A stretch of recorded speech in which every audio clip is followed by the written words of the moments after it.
Salut les amis, ici Sophie, votre youtubeuse qui décrypte l'actu éco-politique pour vous surfer sans vous noyer dans l'océan de l'info. Aujourd'hui, je vous dévoile un scoop de malade sur la ruée vers l'or de la Chine. Accrochez-vous bien, on va dévaler les pistes poudreuses ensemble. Alors, savez-vous combien la Chine possède officiellement d'or dans ses réserves? Plus de 2100 tonnes d'après les chiffres de la Banque centrale chinoise. Pas mal, mais en réalité, d'après nos sources ultra secrètes, ce ne serait qu'une façade pour cacher le vrai magot. Les réserves réelles seraient en fait 2 à 3 fois plus massives. Ouais, la Chine thésaurise l'or à la pelle en douce depuis des années. Une vraie descente aux enfers vers le précieux métal jaune. Mais pourquoi ce rush frénétique de l'empire du milieu vers les lingots qui brillent? La raison est simple comme un coup de fil à ton ex en pleine nuit. Les dirigeants chinois anticipent l'explosion du système dollar dans un futur proche et préparent le terrain pour gérer l'après-cataclysme. Quand les billets verts et les euros qui s'entassent à foison dans leurs coffres ne vaudront plus rien, l'or restera le seul refuge éternel pour protéger leur pactole. Le seul actif tangible qui a traversé les âges, en gardant sa superbe comme Rihanna. Alors que fait concrètement la Banque centrale chinoise de ses billions de dollars en réserve? Elle s'en sépare à la vitesse de l'éclair pour acheter plein d'or. Rien qu'en un an, la Chine a liquidé pour 100 milliards de bons du Trésor US. Pendant ce temps, le Canada et d'autres alliés occidentaux récupèrent les miettes que la Chine laisse derrière elle. Le monde se coupe en deux comme un avocat bien mûr qu'on aurait laissé trop longtemps au soleil. Bientôt première économie de la planète, la Chine sait qu'elle doit urgemment recycler ses billets verts en actifs tangibles avant le méga clash financier. La question à 100 000 $ est: où atterrit tout ce pognon qui dort dans les réserves? Notre enquête exclusive révèle que l'or engloutit une part monstrueuse du magot. Pas étonnant quand on sait que la Chine est le premier producteur et importateur d'or au monde. Un vrai aspirateur à lingots. Mais ces achats réguliers de 20 à 50 tonnes ne seraient en fait que des broutilles par rapport à l'iceberg caché. Selon des sources hyper secrètes proches du pouvoir, il s'agirait d'une couverture de fumée pour dissimuler l'accumulation pharaonique d'or par l'Empire du Milieu. La Banque centrale aurait donné l'ordre à ses agents d'acheter absolument tous les lingots disponibles sur le marché, quel qu'en soit le prix. L'opération vise à transférer en douce les réserves chinoises de dollars vers l'or, avant que l'Occident ne sorte l'artillerie lourde, pour déclarer une guerre financière sans merci.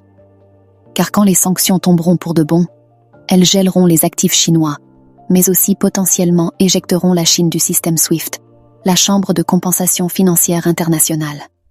Imaginez, du jour au lendemain, la Chine ne pourrait plus utiliser de dollars ou d'euros pour commercer, le cataclysme absolu. D'où la signature frénétique d'accords commerciaux en yuan avec une quantité de pays, et les achats compulsifs d'or qui sont encore loin d'être terminés. Dernier épisode de cette saga qui n'en finit pas. Le refus britannique de restituer 14 milliards de dollars d'or vénézuélien, pourtant stockés à la Banque d'Angleterre à Londres. Un avertissement gratos à Pékin sur le risque très réel de se faire confisquer ces précieux lingots en cas de conflit ouvert. La Chine n'a donc plus d'autre choix que de rapatrier son or en un éclair. L'or, c'est son assurance vie, alors que le système dollar semble de plus en plus bancal, prêt à s'écrouler comme un château de cartes. Même la toute-puissante Fed ne peut contenir l'inflation galopante qui rogne le pouvoir d'achat des ménages américains chaque jour un peu plus. Le billet vert fonce droit dans le mur à la vitesse de la lumière. En un siècle à peine, il a perdu 97% de valeur. Autant brûler direct ces dollars, ça ira plus vite. Mais les dollars ne sont pas les seuls à fondre comme un esquimau oublié au soleil. Malgré leur appartenance théorique aux BRICS, la Chine n'achète ni roupie indienne, ni rouble russe, ni rand sud-africain. Ces monnaies de second rang sont beaucoup trop volatiles. Les détenir en réserve, c'est comme enfiler un gilet jaune et faire du taureau mécanique les yeux bandés. Des sensations fortes garanties, mais une fin tragique assurée. Depuis début 2022, elles se sont toutes écrasées lamentablement face au dollar tout-puissant qui continue d'aspirer leur capital vers l'oncle Sam. Seul le réal brésilien parvient encore à tenir bon face aux billets verts. Mais jusqu'à quand? Bref, aucune de ces monnaies émergentes hyper instables ne convient vraiment à la Chine. Son objectif est de préserver le magot colossal de ses réserves sur le très long terme. Et donc, logiquement, tous les chemins mènent au refuge ultime et éternel, l'or. Mais attention, pas n'importe quel or. Selon nos sources infiltrées, la Chine n'achète en ce moment que de l'or physique, qu'elle peut toucher, transporter, stocker et contrôler totalement. Pas question cette fois de s'encombrer avec de l'or papier, des contrats à terme ou des promesses de livraison en l'air. La Chine veut amasser un maximum de métal jaune bien concret en lingots ou pièces qu'elle pourra ensuite manipuler à sa guise quand le moment propice sera venu. Et où est donc stocké ce fabuleux trésor d'or physique d'une valeur astronomique, capable d'acheter toutes les entreprises du CAC 40 ou du Nikkei d'un claquement de doigts? Top secret absolu, bien sûr, mais selon certaines rumeurs persistantes, une grande partie serait déjà planquée dans des méga-bunkers ultra sécurisés creusés sous la Banque centrale de Chine, à Pékin. Ces bunkers secrets seraient gardés 24 heures sur 24 et 7 jours sur 7 par des bataillons de l'armée de l'air et des troupes d'élite. De quoi faire mourir de jalousie Scrooge McDuck et son mythique coffre-fort géant rempli de pièces d'or qui a bercé notre enfance. Car si la Chine se faisait un jour bannir ou éjecter du système dollar américain, cet or bien tangible serait la clé magique lui permettant de continuer à commercer avec le reste du monde. Même avec seulement quelques centaines de tonnes de ce métal précieux en réserve, elle pourrait toujours importer du pétrole, du gaz, des matières premières et des produits de première nécessité, même si plus aucun pays n'acceptait les yuan en paiement. Car l'or, métal stratégique vénéré depuis des lustres, resterait une monnaie d'échange universellement reconnue, beyond the reach of empires, comme diraient les anglophones. Cette assurance vie en cas de crise majeure sera donc vitale le jour où la fête sera enfin finie sur la scène financière mondiale.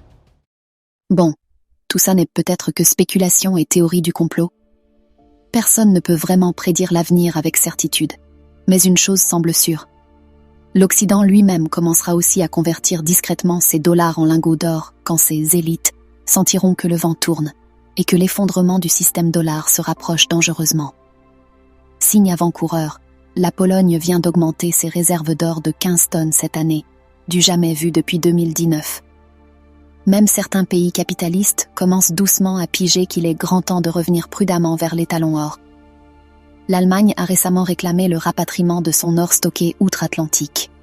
Bref, la ruée discrète mais massive des banques centrales vers l'or a bel et bien commencé. L'histoire parfois s'emballe et accélère, mais au fond, elle se répète souvent en boucle. Souvenez-vous de la guerre de l'opium qui a opposé la Chine et la Grande-Bretagne au XIXe siècle.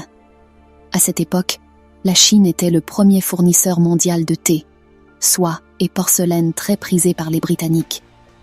Mais elle exigeait en retour d'être payée uniquement en argent métal précieux, et pas en livres sterling papier, sans réelle contre-valeur. Face à une pénurie croissante d'argent métal, les Britanniques ont alors massivement inondé la Chine d'opium indien, déclenchant ainsi la première guerre de l'opium pour défendre ce juteux trafic et tenter d'assujettir le Céleste Empire. L'histoire se répète souvent selon des schémas similaires. Si Washington persiste encore longtemps dans sa politique inflationniste actuelle qui spolie insidieusement les épargnants, Pékin pourrait brutalement exiger d'être payé en or physique pour continuer à exporter vers les États-Unis. Ce séisme géopolitique et monétaire forcerait alors l'Occident à dévaluer en urgence le dollar pour tenter de se procurer à tout prix cet or désormais redevenu aussi vital que l'oxygène. On imaginerait presque Joe Biden supplier alors Xi Jinping de commercer avec lui en dollars. Bien que ce scénario puisse encore paraître extrême, dans le climat de défiance et de tension géopolitique croissante entre les deux superpuissances rivales, une telle décision du leader chinois ne peut plus être totalement exclue à l'avenir. L'or, métal pacifique, neutre et stratégique, pourrait alors redevenir le nerf de la guerre des relations économiques et commerciales du monde de demain. Ce scénario bouleverserait totalement la donne et les rapports de force au niveau mondial. Alors, qui sera le grand gagnant de ce bras de fer sino-américain qui s'amorce? La Chine, les États-Unis ou l'or lui-même, éternel phénix qui renaît périodiquement de ses cendres en temps de crise? Seul l'avenir nous le dira vraiment. Mais une chose semble déjà certaine.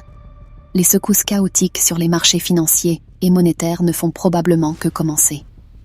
C'est la raison pour laquelle il serait plus sage et avisé que jamais pour tout investisseur de allouer prudemment une petite part de son portefeuille, de son épargne, à l'achat physique d'or sous forme de pièces ou lingots. Cette assurance vie financière réelle permettra peut-être de traverser sans tout perdre la grande tempête monétaire qui s'annonce. Selon les analystes de la banque JP Morgan, Le cours de l'or pourrait même dépasser allègrement les 2000 $ l'once d'ici 2023 voire 2024. Bouclez bien vos ceintures, enfilez vos gilets de sauvetage ou vos parachutes en or si vous en trouvez, car les turbulences économiques à venir risquent fort d'être fortes. Mais la destination finale promet malgré tout d'être radieuse pour ceux qui auront su anticiper et préparer le terrain. Je compte sur vous pour garder votre sang-froid et votre sens critique pendant cette grande transition. Merci de votre attention. N'oubliez pas d'aimer cette vidéo si vous avez aimé mon analyse. Abonnez-vous aussi à ma toute nouvelle chaîne pour être informé de mes prochains contenus. J'ai plein de scoops dans mon sac à dos. On se retrouve très vite pour de nouvelles aventures. Prenez soin de vous et passez une excellente journée. Ciao!